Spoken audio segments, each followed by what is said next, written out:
Hello, everyone, and welcome to the Whiskey and History Podcast. I am your host, Zach Homeyer. Sorry, guys, it's been a hot minute since I've recorded a podcast. Things have been quite busy this summer. Life has been extremely crazy. I'm excited to finally sit down and bring you guys lots of new material. Just to give a little bit of flashback, with today's episode, it is about the local band, Springfield band, the Harmony Brothers. From the 1950s, early 60s rock and roll band. But to give a little back history on all that, of course, we have to start the episode off with what whiskey I'm drinking. And I am drinking the new Elvis Tiger Man whiskey. I saw this online, about a couple weeks ago. Been kind of obsessed with Elvis lately since the new movie just came out, which I thought was pretty decent. Me and my fiance went and saw it.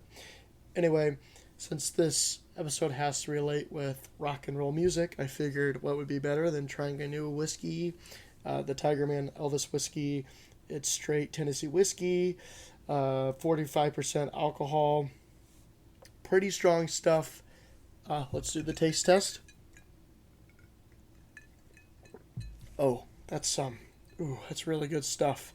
That actually kind of reminds me of, you guys are kind of well known of this, that I love Crown Royal. Actually kind of tastes like Crown Reserve. I'm drinking it straight on the rocks with a touch of ice water. But anyway, on the back of the bottle, it has a nice little saying, which I'll read to you guys about this whiskey. Elvis Presley was a man of many nicknames, including Tiger Man, the King of the Jungle. Some say it was his dad who first called him Tiger Man. Some say it was a fan. Either way, the name was a perfect fit. Elvis first performed the song Tiger Man in concert in Las Vegas in 1969 and continued playing it through the years, usually in the melody with Mystery Train singing it over 150 times on stage. So, like I said, the bottle's really cool. Good flavor. Like a little bit of a history to it. The name of the whiskey, especially. Big fan. It has this famous trademark logo on the top of taking care of business. Elvis's trademark, of course. And it's got a little QR code to take you to the other flavors. There's two of them. This one, and then actually I'll pull it up on my phone. I have it right here. The Tiger Man, like I just tried, and then the Elvis King Straight Rye Whiskey, which honestly I may try at a later time, but I'm not a big fan of the rye whiskey flavor, but this straight Tennessee whiskey of the Tiger Man is a must drink. And if you are a big music lover, Elvis fan, it's got nice raised lettering on the bottle. I'll take a picture of it, put it on my Instagram and social media, and of course I will put a link to the whiskeys. But anyway, 90 proof, worth recommending, and I can't wait to drink it throughout this episode with all you guys. So anyway, going down to the story of the Harmony Brothers band of Springfield, this story basically takes me back quite a few years to when I graduated college with my undergraduate in history. One day I was bored at home, and I don't know, all history majors do this, but nerdy, and I love history, obviously. I got on our local newspaper database, which we all well know that's how I did a lot of my research. I was searching my family. Just searching, relatives, my grandpa, my uncles, my aunts, great uncles, great aunts, all that stuff, fun stuff. And then I researched one of my great uncles that my aunt married. So my great uncle by marriage, his name was Ben Harmony. And I searched his name just randomly, like I said, just going through the family. Went back quite a few years to the 1950s, and something caught my eye, which I was extremely surprised of. And that was, I saw him in an advertisement for his latest record. And I'm a huge, huge music fan. I love classic rock, traditional rock and roll of the 1950s, early 60s, all that stuff. I'm a big music buff. I have a huge vinyl record collection. But anyway, back to the story. I saw this with him and his brother Charlie Harmony. They had a single with 2 songs that came out, and they were doing a record signing at a music shop in Springfield. Well, that was actually the name of the record shop, the music shop. And they were doing autographs and selling their records as a promotion. And then every record that someone bought, they would get a free bag of Kelly potato chips. That was on the advertisement. I was absolutely mind blown because I didn't know anything about this. And I immediately knew I had to reach out to my great aunt, Helen, and then my great uncle, Ben. So I called them, went over to their house, and talked to them for a few minutes, and I was wanting to do an interview. And of course, he agreed. He was in his early 80s at the time, and this was in the spring of 2017. I just graduated in the fall of 17 with my undergrad in history. Spring of 18 when I decided to take off for college and then go and get my master's starting in the fall of 18. So I knew in the meantime I needed to start doing some work. I talked to my professors, said, hey, kind of start doing a little bit of research in this one semester off so you can get prepared for the master's program and basically kind of get an idea of what you want to do for a final thesis paper or a project. So I said, yeah, that's a good idea. Well, I kept researching, found tons and tons of more articles. I found another advertisement for record signing. I was extremely, extremely excited. I sat down probably 5 to 7 times with my great uncle, interviewed him. You know, you have to think he's 80 years old, so his memory wasn't the greatest, but I did get some really good research. I got to do an oral history with one of my family relatives, first experience of doing this. Learned a lot. You know, I learned quite a bit of how memory works, and even though it may seem like he can't remember what happened yesterday, he could remember what happened 50, 60 years ago, which is actually really fascinating. And to back this up, as an historian, you learn, you got to take, oral history for, not for granted, but you have to do your backup research on what was said. So I did that. A lot of stuff, what he said, checked with what I found in the newspaper and other things. So, anyway, get to grad school, do all the classes, all that fun junk. Still trying to figure out what I want to do for my thesis. But I never forgot about this story. And I did so much work and research. I found the other band members of the Harmony Brothers band, interviewed a couple others. I interviewed Bill Wallmeyer. I interviewed Tom Blasco.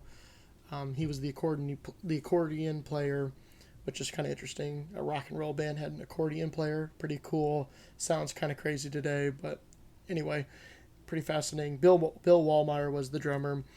Ray Dipple, I wanted to interview him. He was the other lead guitar player. He unfortunately passed away a few years prior to this, so I did not get to interview him, unfortunately. But that was the core of the Harmony Brothers band. But anyway, and I finally figured out that I found, when doing this interview process, I undug music and recordings besides they recorded 6 songs at the St. Louis recording studio in Missouri of Bobbin Records that was there at the time. We'll get more into that later. But anyway, I was able to find recordings of them singing on the radio as little kids, on television, and other recordings that were never released. So I will play some snippets of you guys actually right now. Beware that the audio for these early recordings of them on the radio and television are extremely rough, so you may want to turn down your volume a little bit or up after it starts. It's quite loud. you get to hear them play back in 1954 on the radio in Springfield. They are both little kids. It's quite fascinating. But like again, just adjust your volume. It's going to get a little rough sounding here, but it is really pretty special hearing this. Broken arm. Will that make any difference in what you do tonight? No. Well, you're Charlie Harmony, aren't you? Yes, sir. Charlie, how'd you break the arm? Oh, I'm in snow over at school. Well, you're going to sing tonight anyway, so it doesn't make an awful lot of difference. Who taught you how to sing? Anybody? No. You picked it up yourself? And this is brother Ben over here? Yes. And Ben's a fellow who turned 15 or 16 on Christmas Day? Yes. That's kind of nice. Ben plays the, what is that, Hawaiian guitar? Hawaiian. Hawaiian guitar he's going to do. All right, it's Charlie Harmony and Ben Harmony. Charlie, checking up, what's your address? 3317 South MacArthur Boulevard, Springfield, Illinois. Well, that's complete. What are you going to do? We're going to sing Jambalaya. Jambalaya, both of you. Okay, Charlie and Ben.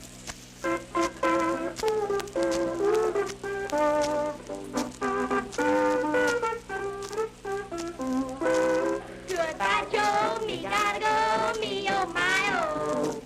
Me gotta go. Phone zero down Ohio. My Avon, sweetest one. Me, oh, my, oh. Son of a gun, we'll have big fun on Ohio. Jambalaya, coffee, pie, and filet gumbo. 'Cause tonight I'm gonna see Mom Sharon, me, oh. Big guitar, feel fruit jar, and gay-o. Son of a gun, we'll have big fun on the bayou. Steamboat up, fountain door, the place is buzzing. Kinfolk come save on by the dozen. Dress in style and go hog wild, me, oh, my, oh. Son of a gun, we'll have big fun on the bayou. Jambalaya and a sausage pie and a filet gumbo. 'Cause tonight I'm gonna see Mom Sharon, me, oh. Big guitar, fill fruit jar, and gay-o. Son of a gun, we'll have big fun on the bayou. 12-year-old Charlie Harmony, whose broken arm didn't hurt his vocal efforts, and Ben Harmony, 16 years of age. Charlie goes to the West Grand School, and Ben goes to Springfield High, doing Jambalaya. Isn't that pretty exciting hearing my great uncle and his brother play on the radio? I just absolutely love it. I just find it fascinating that, you know, where they lived was considered the outskirts of Springfield now. Today it's not. It's over by Shields, the big outdoor store. But anyway, I just love hearing that, you know, they were playing on Hawaiian guitar on local radio at the time. It just absolutely blows my mind that I was able to uncover this. Besides that, my great uncle had several, probably over 100 photos of him and his band playing from the 1950s to the 1960s. I was able to digitize all these images to save them forever. Again, another humbling, amazing experience. So basically, when I was trying to figure out what I wanted to do for my final thesis project, I didn't know if I wanted to do it on my great uncle's band or something else, which again is very difficult. But I had music, photos, interviews. I found another interview that was done with my great uncle Ben and my great uncle Charlie, Ben's brother. He actually passed away about 10 years prior, or about, not 10 years, about 6-7 years prior to me figuring all this out. But someone from the University of Illinois at Springfield, where I went, actually interviewed both of them when Charlie was still alive. So I had this great interview that I could use. So I decided that I could do either a traditional paper or a thesis project slash paper. So something like a museum exhibit or something along those lines. So I said, why about I do a documentary? Because I have all these great images, music. I think of all the great music documentaries that I've seen on Netflix recently, like Sam Cooke and The Last Waltz, and so many others, the Eagles. Anyway, I wanted to do that, and my professor actually loved the idea. And he said, are you able to? Well, I bought Adobe Premiere, and I was playing around with it during winter break of 2019, 19, and no, actually, no, winter break of 21. Sorry, or 20. I'm losing my mind. The winter break of 2020. I said, let me mess around with it and see if I can figure something out. I was able to put together about a 45-second clip with audio from one of the interviews I did with my great uncle Ben, plus some of their music, plus a couple images where I zoomed in and zoomed out, and it was about 45 seconds. It took me, probably about 5 or 6 hours to create a 45-second clip. And again, I am not good at this. I was doing this on a not very good computer, 2013 iMac. So outdated technology, of course, to run a good program. But anyway, it actually turned out pretty impressive. I was proud of myself. Showed it to my professors. They actually loved it. They said, you know what, Zach, you can pull this off. And here is the audio from the 40-second clip that I created as a demo for the documentary. I'll also post it on the YouTube channel, place a link as well in the description. Hope you guys enjoyed this real quick. We started playing in the public parks in Springfield. Right. A lot of times we played like every Wednesday at Bunn Park. Yeah. We would go out there and play, and the kids from the south end and east end of Springfield would all come to the park and dance and everything else. And this wasn't sanctioned by anybody. We went in and we plugged in our amps and our mics and set up on their little bandstands, and nobody told us we could, nobody told us we couldn't. But, Right. The kids came and danced, and it was pretty peaceful. There was never any trouble, so Right. I guess they decided to allow it.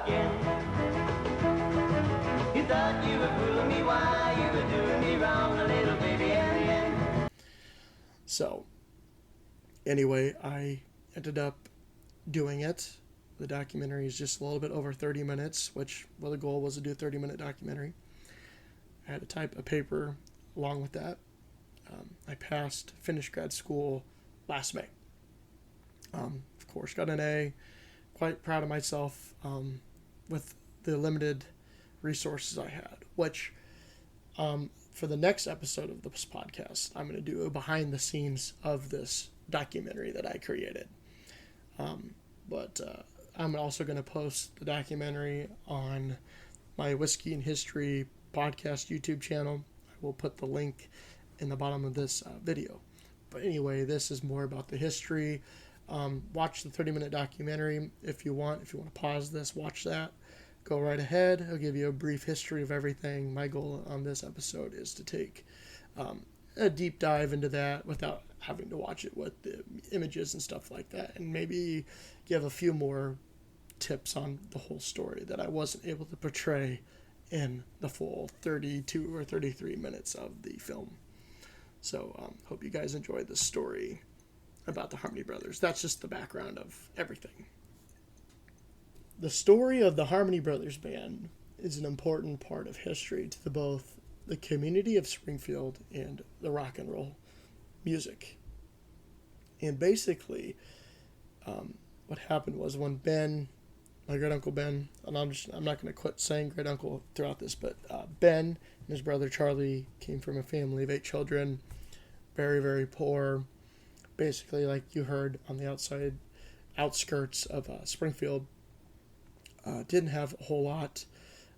They were the youngest of, like I said, 8 children.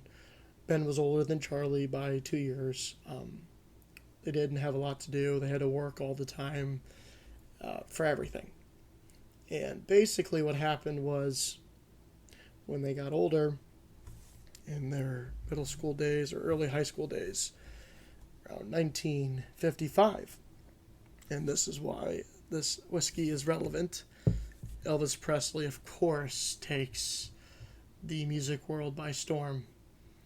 And when Elvis Presley hit the music scene, it changed music history forever. And a lot of teenagers across the country heard this music that they never heard before, of this rockabilly, this country mixed with a little bit of a rock and roll vibe. And they just couldn't believe that they were hearing this amazing sound.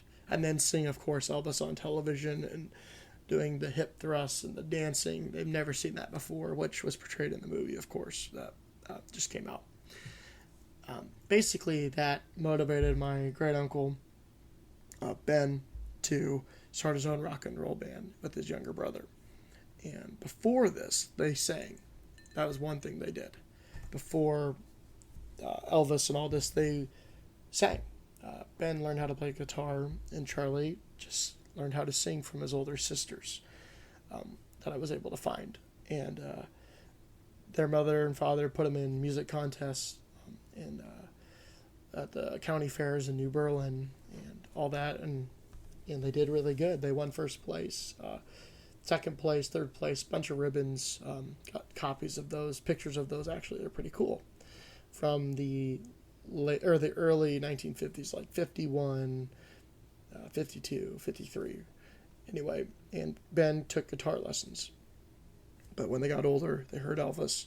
They decided to start their own rock and roll band called the Rocket Beats. And they started playing at their school dances. And they were popular. They played Elvis, all the new Elvis songs, Chuck Berry, all the big artists at the time that were coming out. And they became basically their own teen idols. And the kids knew that Ben and Charlie were brothers, and they thought basically everyone in the band looked alike, sounded alike, so they started calling them the Harmony Boys, because that was what they were recognized as. So they said, screw the Rocket Beats name, we'll just call ourselves the Harmony Boys. And like I said, this band had Ben as lead guitar, Charlie as lead singer. It had Ray Dipple as the other lead guitar, Tom Blasco as the accordion, and then we had Bill Wallmeyer on drums. They had a bunch of people in and out, of course, later in the band with drums, and it's kind of confusing with all the research. It's hard to pinpoint who was when joined the band, who left, who came back. You know, like they always say, drummers in some bands are easily replaceable, all that stuff. But most of the time, it was always Ben, Charlie, Ray, Tom, and Bill. But anyway, they became extremely popular. And then in late 1957, the first dance hall in Springfield opened up. And it was going to be called Teenland. And they wanted the Harmony Boys to play there all the time. And what's interesting about Teenland, it was basically, again, kind of also on the outskirts of Springfield, right across the street from the State Fairgrounds today. The building is no longer there. They tore it down. It was an old strip club. And there was still an active strip club across the street from where Teenland was going to be. And the adults, or the parents of the community of Springfield, were not very pleased with this idea of a teen dance hall opening in a former strip club. And it was kind of hard because the parents at the time knew, which there are police reports of the former strip club, of people being arrested for basically selling illegal drugs and having prostitution run out of there. A lot of not good things. Like in my research, I put police arrested women for sexual misconduct at the strip club. So it does make sense that the elders of the town, which is Springfield, were not excited about the first teenage dance hall opening up across the street. So, and then besides that, the Rex Club also had a raid on that strip club as well. It's not a very good sign for Teenland. And it became popular when it first opened, and it seemed like it was a clean place, Teenland, where there was no drugs or alcohol, just water, soda. In the documentary, I believe I put the great clip of Charlie talking about how he would sing, and then during their breaks, he would go in the back and play fry cook and make burgers and fries and serve them to the kids for a little bit of extra money, because you have to think they weren't paid extremely well to play. You know, this is the 1950s we're talking about here, the late 1950s. But anyway, it was a popular place. Like I said, clean place. It was a lot of good. My Ben told the story of how they would, during the summertime, the AC was not working at the Rex Club, and so they would have the doors wide open on the Rex Club, strip club, and they would look in there and they could see what's going on. They could see the strippers stripping, because you have to think back in the 50s, AC wasn't even really a big thing yet. So they were able to see what was going on. So, like, again, you could see why people were pretty upset with this teenage dance hall for the time.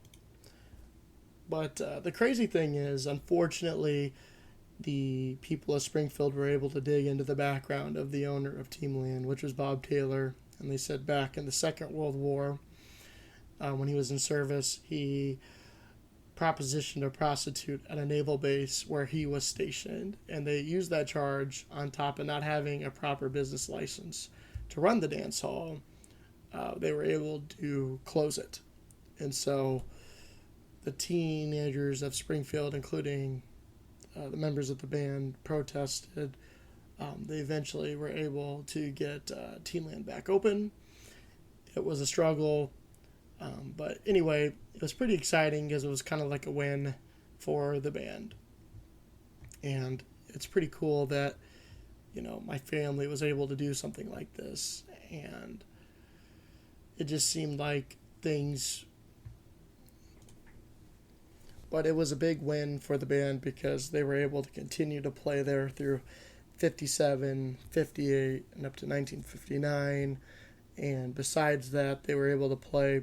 They're still playing at dance halls, and they were playing in small towns around Springfield, like Raymond, Illinois, Taylorville, Mechanicsburg, Riverton, basically every small surrounding town of Springfield they performed at. They performed at the fairgrounds, county fair.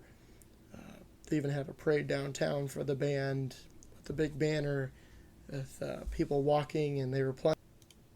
They were very popular. They were very popular. They were big, locally famous.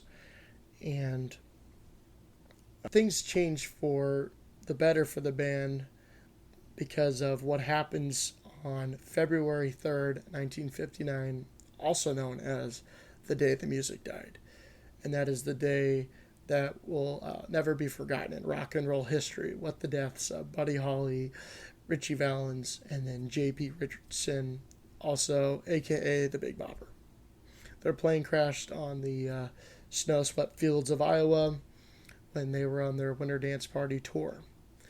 And what's really shocking about this and why this matters in this story is that the Winter Dance Party tour with Buddy Holly and Ritchie Valens and the Big Bopper were supposed to play in Springfield, Illinois, and a few shows later at the Armory downtown. But they didn't want to cancel the show. So even after the deaths of these huge, huge stars. So basically Waylon Jennings of Buddy Holly's band came and played with the Crickets still, without Buddy Holly. They still toured even after Buddy Holly died, which is actually really shocking. You would think today most bands that would never fly or happen. They also had Dion and the Belmonts fly in to play, or not, probably not fly in, but that's just a metaphor. But anyway, they also had Fabulous Fabian. Can't even say his name. Fabulous Fabian was the other artist. He was very popular for the time. But what's so crazy about the story is back in the day, you know, again, you're able to basically have a pretty easy time sneaking backstage at these type of concerts and things, especially in your hometown. Well, that's what Charlie Harmony was able to do. During this concert, he was able to get backstage, and he was talking with Fabulous Fabian, and they connected on a personal level where his nephew, which Charlie had his nephew with him, reminded Fabian of his younger brother that he has not seen for weeks during this long and grueling tour that he was on. And that made him feel good. And Charlie explained to him that, we have a rock and roll band, we're very popular, all this stuff. And Fabian wanted to help him out. And so basically, Fabian put him in contact with his agent, Al Shelton, which he was out of St. Louis. And he basically said, Al Shelton was there and said, give me a demo tape of the type of music you guys play, and I'll see what I can get done. So the band recorded a demo tape, gave it to Al Shelton. He actually loved the sound of the band, and he played the demo tape for the owner of Bobbin Records out of St. Louis, Missouri. And Bob Lyons and Little Milton, which became a very, very big artist, actually owned Bobbin Records and were so impressed enough that they would sign them to a record contract. And basically it seemed like the band's big break has finally showed up. And this was very, very exciting news for the band because it felt like they finally got their first big break. And what's interesting is, unfortunately, I love to talk about this section a lot during my documentary, but I lost sight of the story a little bit. Maybe in a longer version or a remake or an extended version of my film I may eventually do, which I may. It's a big may. But basically I want to dive in a lot more into the Bobbin Records label. I've done a lot of research on that. And anyway, the famous African-American blues musician, like I mentioned earlier, Little Milton, and St. Louis DJ Bob Lyons created Bobbin Records in 1958, so just a year prior. This label is most important out of all the St. Louis labels because it recruited famous African-American blues artists such as Albert King, Fontella Bass, and Oliver Sane. Milton's recording I'm a Lonely Man, which was the first recording on the label, sold over 60,000 records on the label. The Bobbin catalog of 44 records, however, is filled with gems running from 1958 all the way up to 1963. And then finally, in the summer of 1959, Ben and Charlie took their band down to St. Louis to record their first sessions with Bobbin. And during their first sessions, the band recorded 4 songs that were written by Ben and Charlie. The most popular that was recorded was Baby Tonight, which I will play for you guys right now. I won't play the whole thing, but I will play a little bit snippet of it, and it is my favorite song by the band.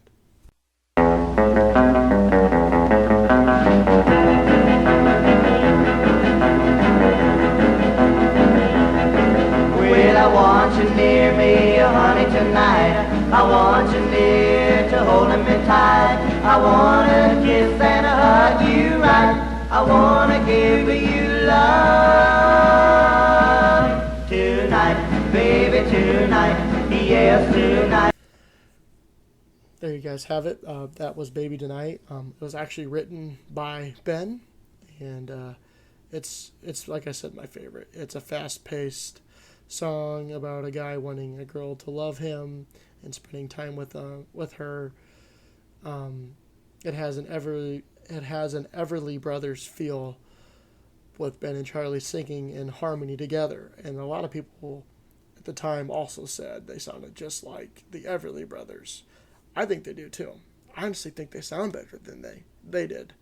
But what's also fascinating, which actually I didn't play for you guys, which I'll play for you right now, which is not in the official release that came out of the single, but in the demo of the recording was the song utilizes an accordion solo, which I will play for you guys right now by Tom. And it's actually really, really fascinating that this band, you could argue, was one of the first rock and roll bands to introduce an accordion sound to the music. You could hear it previously in the song from the beginning, but I like the extended version of the song that wasn't released on the 45 record format. Is the accordion solo is actually amazing, and it builds character for the song. So take a listen to this.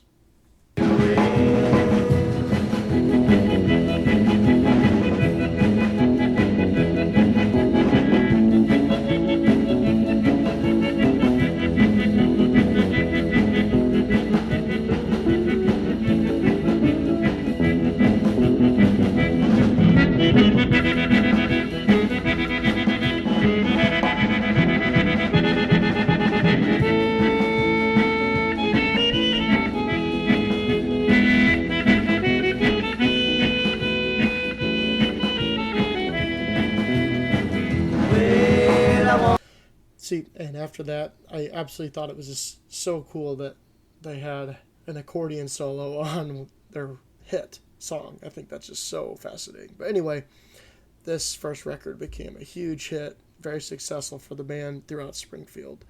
I get to think this is the time, really before music rights, they didn't get a dime for any record sold. It's really unknown how many songs were sold. Or, it's not songs, but records. They sold a bunch in Springfield.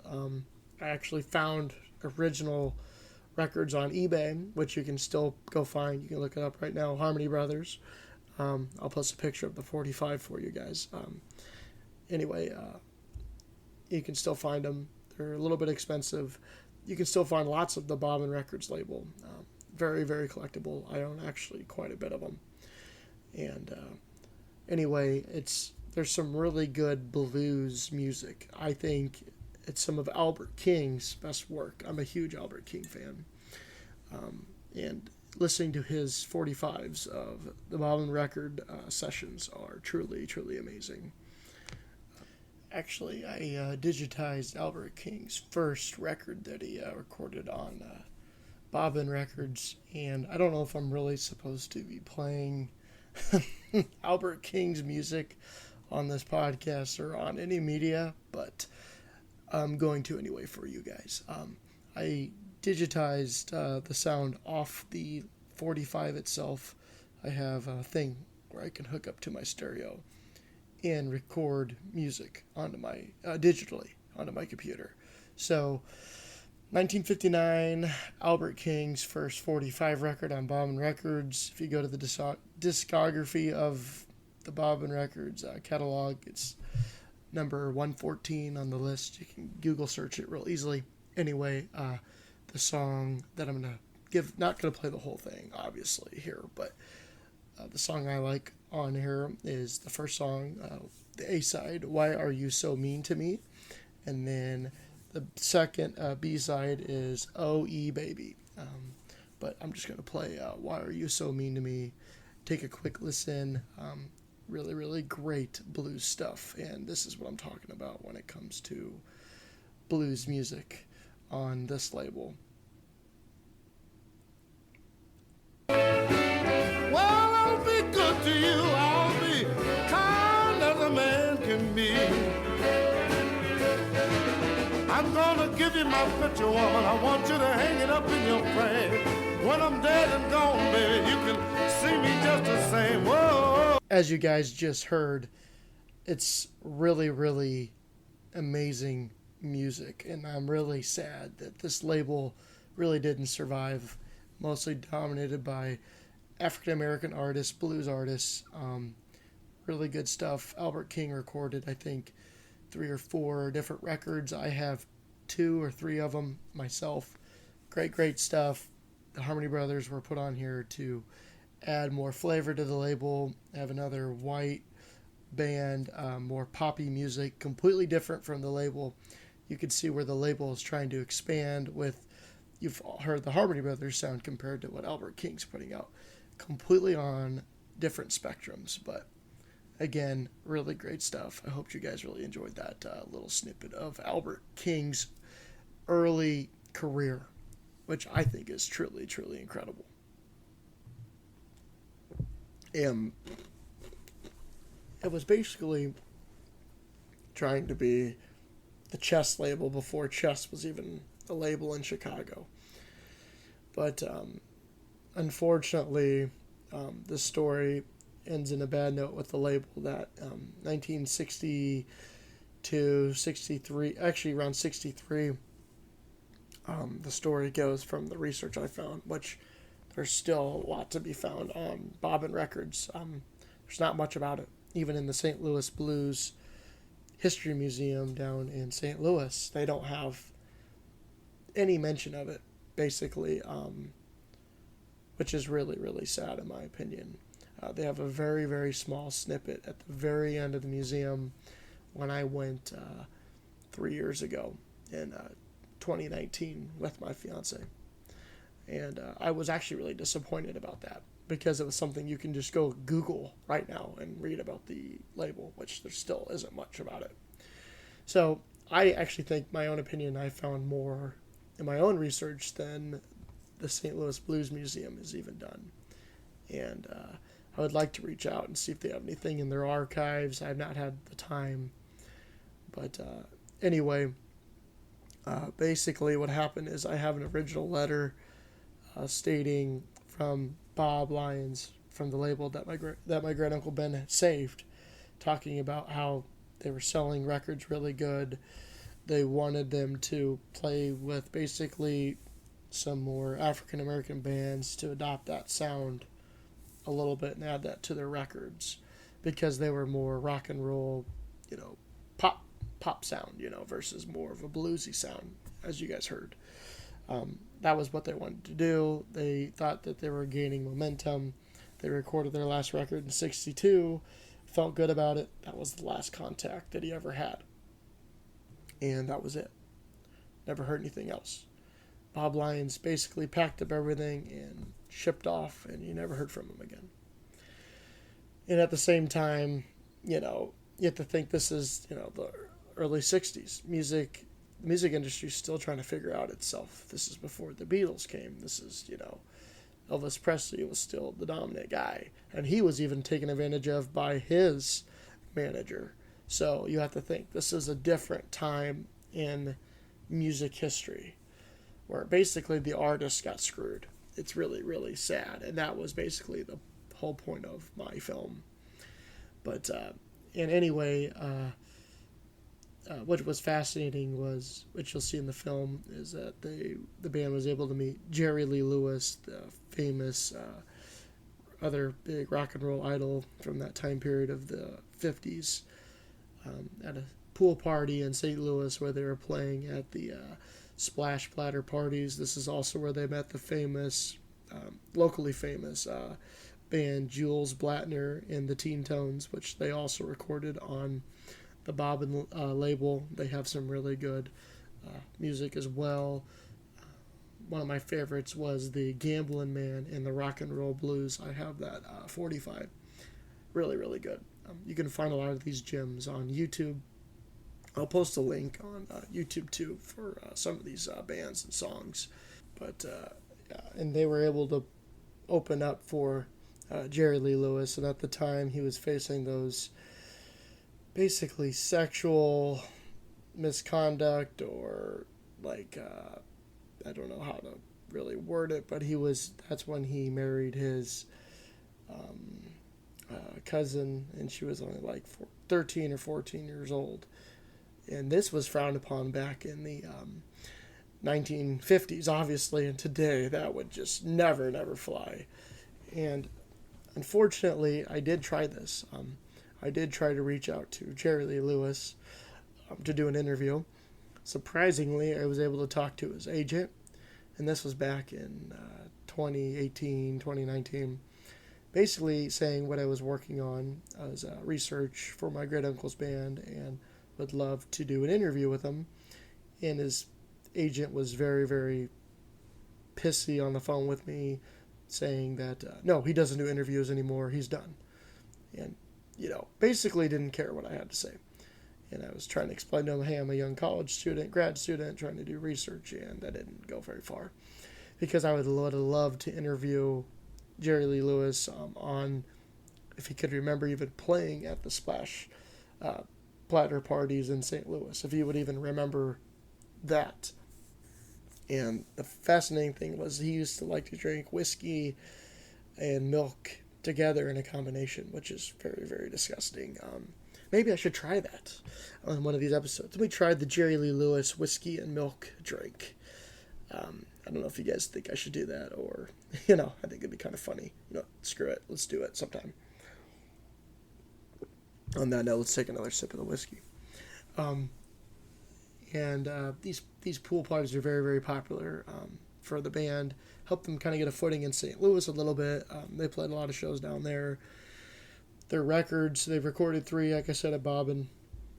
This blew the band up in Springfield. They kept getting show after show at all the local bars and restaurants and anywhere that they could play. they grew very, very popular, and basically everything came crashing when Charlie got drafted into Vietnam in 1963 or 64, sorry, and he got shipped off to boot camp and eventually made his way over there to serve for his country.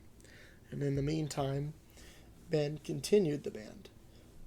They kept playing under the name Harmony Brothers, still playing all over the place. They even reached up to Peoria, Bloomington, Champaign.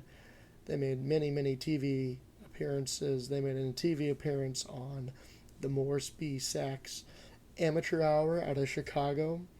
It was basically a contest where if you won the contest, it was basically kind of like an early version of American Idol. If you had the best sound or the best, band or group, which at the time they wouldn't let them take the whole band up there, so it was only Ben and Charlie playing. And they played the famous Elvis song, Too Much, on live television. I also have a recording of that, and you guys can listen to it real quick. And again, it's very rough sounding, or you may want to turn down your audio. The first of the acts is two young fellas, Benny and Charlie Harmony, who appear as act number one on today's Morris B. Sachs Amateur Hour. Two brothers from Springfield, Illinois, our state capital. They sing, and which one plays the guitar? I do, Benny. You're Benny, huh? Benny's a guitar player. You're also the older, are you, Benny? Yes, I'm 20 and Charlie's 16. But we're not the oldest in the family. There are 6 others older than us. There's 8 children all living. Hey, that's a wonderful family. You come from Springfield. Are you on a farm down there, boys? No, we live on the outskirts of town. Our father was a coal miner, but he's retired. He's retired. Well, that's fine. You certainly raised a wonderful family. If you're the babies, eh? Okay, boys, you come on over there and get that electric guitar hooked up and get ready to play for us. From all the way down in Springfield, Illinois, Benny and Charlie Harmony, who are going to sing the same way, harmoniously, as act number one on today's Morris B. Sachs Amateur Hour. They're going to sing Too Much.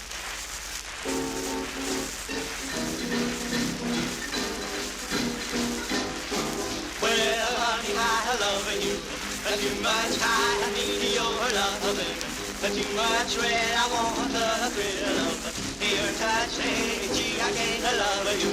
Too much when you do all the living while I do all the giving, 'cause I love you. Too much. Well, you spend all my money. Too much I had to share your honey.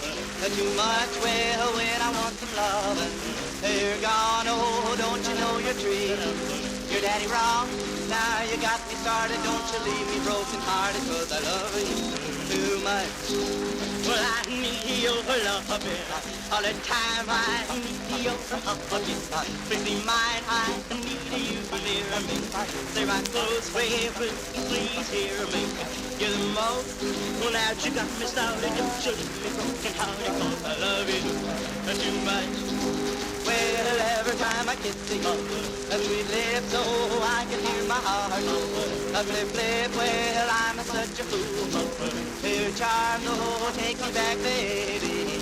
In your arms, I like to hear you sighing, even though I know you're lying, 'cause I love you too much. Well, little honey, I love you too much. I need your loving too much when I want the thrill of your touch. Hey, gee, I can't love you too much. You do all the living, why I do all the giving, 'cause I love you too much. Well, every time I kiss your sweet lips, oh, I can hear my heart go. But if well, I'm such a fool for your charm. Come on, take me back, baby. In your arms, I like to hear you sighing, even though I know you're lying, 'cause I love you too much, too much. Benny and Charlie Harmony, contestants number one on today's Morris B. Sachs Amateur Hour. And there you go. There's a snippet of them singing Too Much on the Morris B. Sachs Amateur Hour. Unfortunately, they did not win, so the winner would get a record contract. And this was right before they got their contract with Bob, and they tried this. But anyway, but they played in Champaign on Barn Dance, which is another fascinating story of how I called the Champaign news company. I can't remember what their news channel is. Emailed a guy, got a hold of someone that basically has a bunch of TV recordings from ever. Got a hold of him. He told me that the news station donated these to Springfield back when everything would go to the Lincoln Library in Springfield, the Sangamon archives or whatever. I can't think of it off the top of my head right now, but yeah, these news stations, or the Champaign news station, donated this, and eventually ended up at the Lincoln Presidential Library and Museum. So I emailed someone from there, and basically they were able to locate the box full of film. None of it's been digitized. I asked if we could possibly get it digitized. They said that they're going to eventually order the equipment to digitize this, but they have a lot of other things that are more prioritized in digitizing than that. So basically, I was stopped right there, and I was so upset because I thought I was able to basically uncover not live footage, but footage of them singing on television with the audio. But the guy from the news station was able to send me a clip of the announcer talking and introducing the show, which you guys will see in the film, which is really, really great footage. I was really happy to at least have that. But it would have been even better if I was able to get the actual footage of Ben and Charlie playing on stage, which I do believe and I know is at the Lincoln Presidential Library and Museum. So hopefully they can digitize that for me one day so I could obviously include that in my film. I could hopefully possibly work on that some more, but that's why I'm doing a podcast instead. But anyway, but when Charlie comes back, the Harmony Brothers Band continues. In the late 60s, they perform again still at these bars and throughout the community. Very, very popular. The sad thing is, actually, before I get to that part, I have some recordings of them playing in Raymond, Illinois. Actually, a live recording of their show. Pretty cool. They sing a lot of late 60s hits. Not late 60s, they play a lot of late 50s, early 60s hits. Pretty cool stuff. The audio's not the best, but again, it's still very, very interesting being able to listen to this today. Very fortunate. It's better than not being able to hear the sounds. Anyway, what's sad is the brothers had a major difference in music. Ben wanted to continue to play the 1950s sound, when Charlie wanted to get away from the 1950s and play more with the times, which was more Creedence Clearwater Revival. Obviously, the Beatles were very big, a lot more modern stuff, and Ben was still stuck in the 50s, you could argue. So they basically split up. Ben continued with the Ben Harmony combo, and then Charlie continued to play with his own band, and then Tom Blasco, the accordion player, started his own band, so Charlie was the lead singer for them for a long time. This continued all throughout the 70s, all the way up into the 80s. Ben played for my parents' wedding in 1982. He was the band that was the live music, for example. The brothers really never got along since they broke up from one another. Ben started, not obviously, but he started a family, wasn't able to chase his dreams like he wanted to, basically get a recording contract. He didn't have the time. He's raising a family. On the weekends, he would play to earn an extra dollar. Charlie, on the other hand, didn't have any of the family or anything like that. he did try to go back down to Nashville and get a record deal. And he did. It never panned out, unfortunately. Here are some actually really, really amazing recordings. He had an amazing voice. I'll play you one of the songs that he sings. It's actually really, really incredible to hear. 1, 2, 3, 5, 4 o'clock rock. 5, 6, 7 o'clock, 8 o'clock rock. 9, 10, 11 o'clock, 12 o'clock rock. We gonna rock around the clock tonight. Put your automatic on. Join me home. We're gonna have some fun when the clock strikes. We're gonna rock around the clock tonight. We're gonna rock till the whole daylight. We're gonna rock around the clock tonight. When the clock strikes 2, 3, and 4, and the band downtown, we're gonna rock the boat. We're gonna rock around the clock tonight. We're gonna rock till the whole daylight. We're gonna rock around the clock tonight. When the child strike 5, 6, 7, 7, maybe we'll be ready in 7 And again, he got basically chewed up and spit back out by the music industry once again. And at that time, he finally gave up on the music industry of trying to chase after his dreams of getting a recording contract. So unfortunately, both brothers weren't able to make it big in the music industry. And what's really sad, because they both were extremely, extremely talented. Like you can hear and argue, in my opinion, they are just as talented or even more talented than the famous Everly Brothers. But because the Everly Brothers, their music was written for them, and Ben and Charlie both wrote their own music, which is truly, truly incredible. And which the sad thing is of the story is, like I said, they just couldn't get to their final goal of making the big time. But what's really interesting is they put on a reunion concert in the early 90s at a bar in Springfield. A lot of people came. You can see that in the documentary. You have a short clip of that. Pretty cool that I was able to have that digitized. I found that also in all my research. Digitize that. And it's pretty interesting to see that.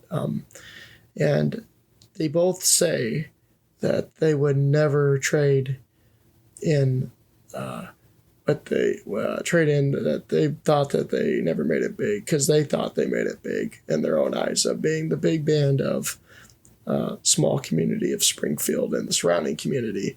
They really did believe they made the big time in their prime. They just never got the big money recognition behind that. And honestly, they never got a cent for any of their music today.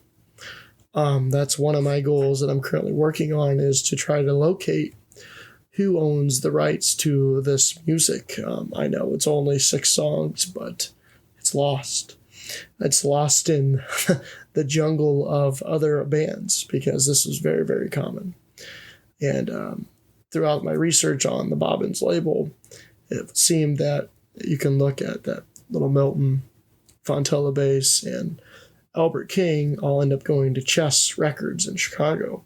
So I believe that the rights were sold to Chess, which Chess Records eventually sold out, which I believe they sold out to the Geffen Records. So I think at the end of this rainbow or this trail, I think Geffen Records owns the rights to the Harmony Brothers, but I could be completely wrong. Who the hell knows? I would love to know. I would love to be able to find that, pinpoint that, because, again, like I said, we have 2 very famous local artists. A lot of older folks remember them, love them. Even on the Memories of Springfield Facebook page, they are talked about quite often still to this day. And unfortunately, my great uncle Ben passed in 2020, not from COVID or anything like that, so no need to panic. But he was not able to see my finished product of my film that I created about him and his brother and their band in the following spring. He passed away in October, and I had this done in May of 21. And it's hard to believe that now it's just been a little over 1 year that I was able to do this. Very, very stressful, very, very difficult. I look back and there'd be so many things I would change, but I've learned a lot, and being, learning to be a filmmaker / documentary / historian, very, very, very scary, stressful. Even like this podcast, at first I was hesitant, but I feel like I figured it out somewhat. Talking into the mic, the audio, how it sounds. I'm still playing with a little bit of that stuff. I finally have a nice computer where I can run all these programs. I'm not quite ready to go back and adjust my film that I created or extend it yet and to dive into that. I'm still taking a break because you guys, I spent so many hours. I would say last year, I probably spent over easily 150 hours just creating the documentary. That's insane to think. And that's probably a low number. That's I'm including, like I said, all the research I did before grad school, during grad school. And it's a fascinating story. I wish that they made the big time. I wish they were famous, but at the same time, it's pretty interesting that they were locally famous. They made the top 40 in Central Illinois music charts at one time in the late 50s. And I feel like their story is worth telling. I think it's very interesting. There's a good story, too, that Ben tells of when they were playing at one of the bars that rats got on stage and one ran up his brother Charlie's leg, and he jumped up in the sky and threw his guitar, and they ran off stage and were trying to beat the rats off the stage. There's another one when they were playing, which starts off the intro to the documentary of how they were playing on New Year's Eve, and a fire breaks out in the bar, and the bar literally catches on fire. Ben had to use his guitar to smash a window to get out of the bar. They were lucky that they were able to save the guitar and some of their instruments and their lives to get away with it as well. But I thought that was another fascinating story. And, they were big. I mean, at the time, Ben said that, buses full of kids would follow them from Springfield out to the small communities like Raymond and Mechanicsburg. They'd have an entourage just to follow them to see them play. That's how big they were. It's kind of hard to believe that today, but, I wish I could go back in time for one night to witness this band play. I would have loved every second of it. But, that's the history of the band within about an hour here. I hope you guys enjoy this.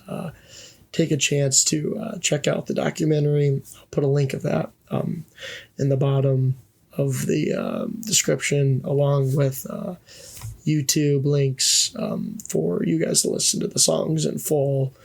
And if you guys want to hear anything else about the band, let me know. And the next episode, I'm going to dive into the behind the scenes of making the documentary, which I will go over the stress, the pressure, all the behind the scenes things I had to do, the failures, the accomplishments, and how I almost gave up, which I didn't. But thanks, guys, for listening. I hope you guys enjoyed this episode. Don't forget to, don't forget to turn on notifications for the podcast. Follow it. I appreciate every follow. I'm already over 250 listens now. I'm very excited about that. Don't forget to check out all the social media links down below. And I'm looking forward to making more exciting content for you guys. Sorry for the short hiatus.